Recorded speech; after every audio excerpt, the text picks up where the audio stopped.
Hello, readers. You know that feeling when you're reading and you see a word you've never seen before and you don't really know how to figure out what it means? Well, that's what we're talking about today. Strategies for figuring out new words through context. You're always going to be encountering new words. At the time of this recording, I'm 31, and I run into new and confusing words every day. I read a lot, and it's always a fun challenge to run into words like, glabrous, or limbed, or nacreous. I know a lot about language, and even I have trouble figuring out what those words mean on their own. So it's important to rely on context, the language that surrounds the word. Let's say you're reading a text and you come across a sentence that has a word in it you don't recognize. Here's a bit from a passage about the famous chimpanzee researcher Jane Goodall.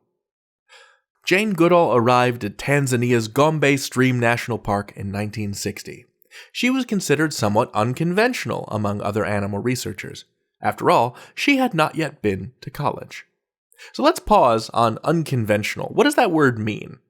Well, let me give you some ideas. That's the memory aid I use to keep it straight. Ideas. It stands for inference, definition, example, antonym, synonym. IDEAS, ideas, which are all different kinds of context clues.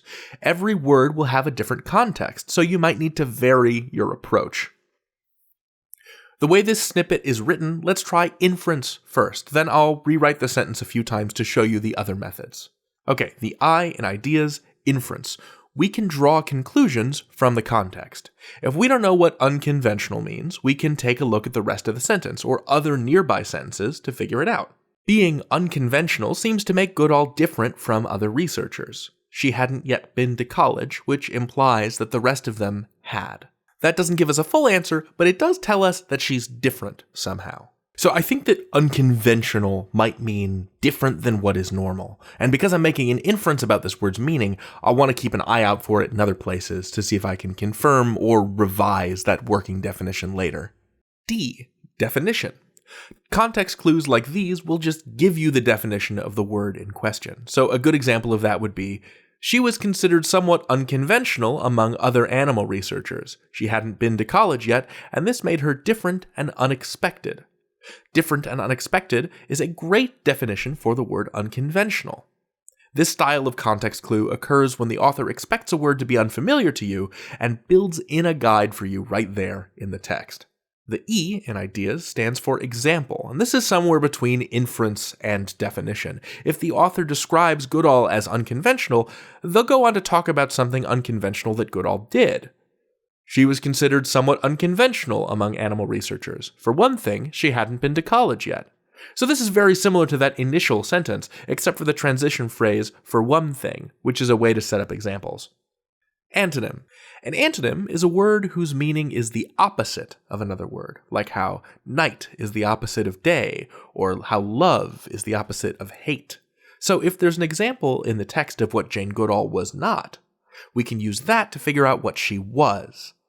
So let's say the passage said, Goodall was unconventional, she didn't conform, and she wasn't ordinary. There we have two antonyms and our answer.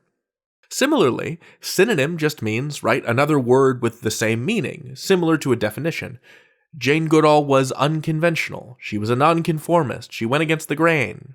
You can see that I had to rewrite the sentences each time to apply to each context clue strategy, which shows me that you won't find all 5 context clues every time you need to search for a word's meaning. You need to find the approach that makes the most sense in context. See what I did there?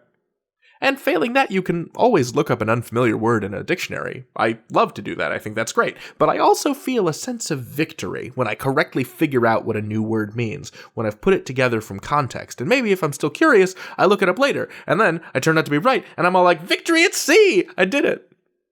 Oh, and if you were curious, glabrous means smooth and hairless, like a leaf or the skin of a frog. Nacreous means shiny and rainbow-colored, like the inside of an oyster shell. And to limn something means to draw the outline of, or to be highlighted in light. You can learn anything. David out.